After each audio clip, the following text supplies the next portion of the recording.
One court date, one cheap cotton swab, and a billionaire who still hasn't taken it. Your one set with his stuff is said. For more than a decade, Ramir Satterthwaite has been saying the same thing. Shawn, Jay-Z Carter is my father. Just take the DNA test and prove me wrong. Courts bounced his filings. Lawyers argued technicalities. Reporters mostly ignored him.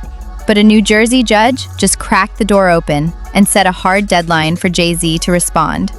Now the clock is ticking toward July 18th, 2025. And the question that's haunted this story won't go away. If the answer is really no, why hasn't the most powerful man in hip-hop simply said it with science? According to Rymir, the story begins in 1992.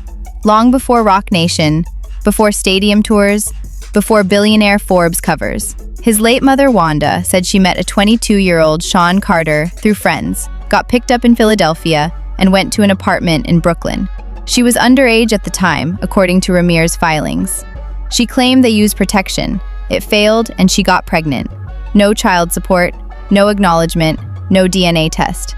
The man originally listed on Rymir's birth certificate was removed years later by a court after a DNA test proved he wasn't the father. Wanda told her son there were only two possibilities: the man who'd been ruled out and Jay-Z.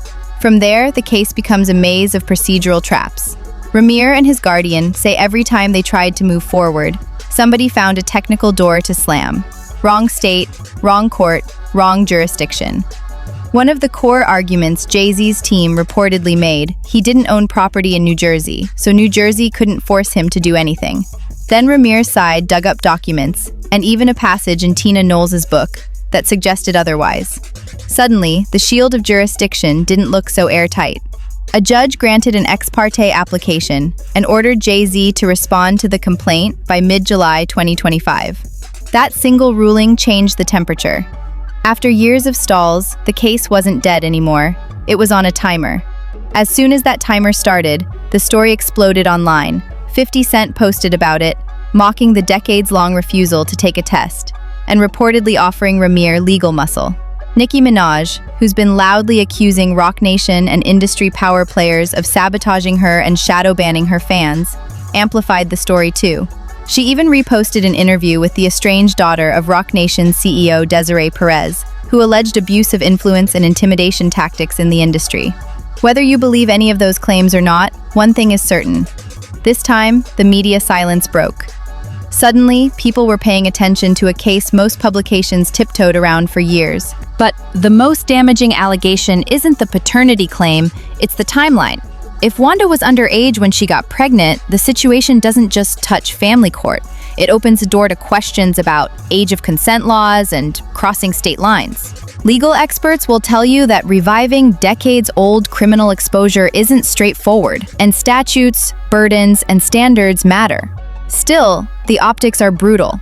A paternity test that comes back positive wouldn't just confirm a father, it could validate an origin story that headlines will feast on, and that Jay-Z's brand has every reason to avoid. That's the theory some observers push when they ask why this has dragged on so long. Rymir also claims the fight got darker once he pushed harder.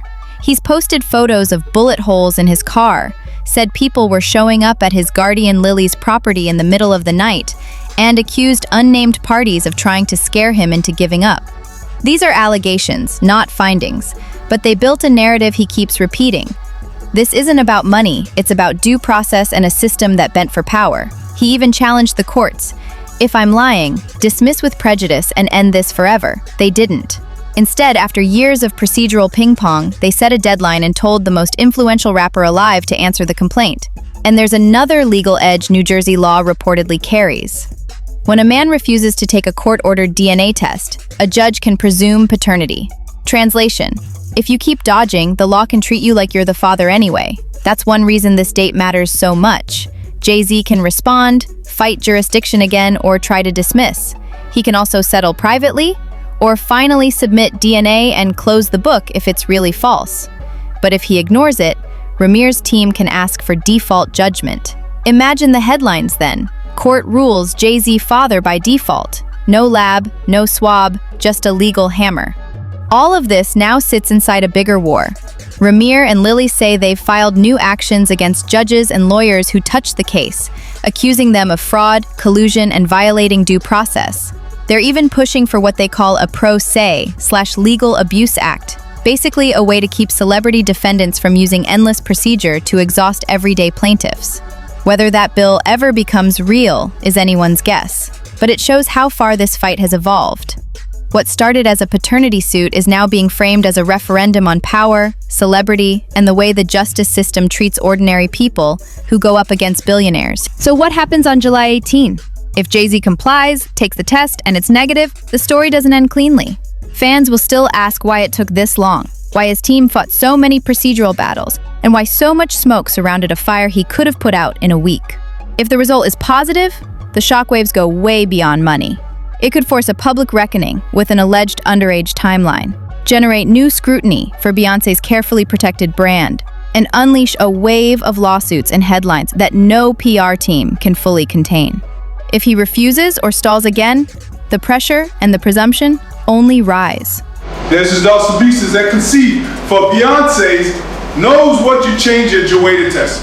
The legal system doesn't love being told no after it sets a date. There's one more layer almost everyone forgets. Wanda's gone.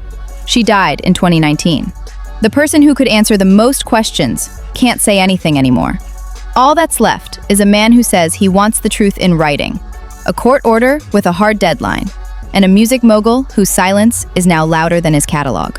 Rymir says he'll apologize publicly if DNA proves he's wrong. Jay-Z says through his lawyers that this is harassment and he owes no one a test. A judge just said, answer anyway. Dynasties don't crumble overnight. They bend and creak at the places they never bothered to reinforce.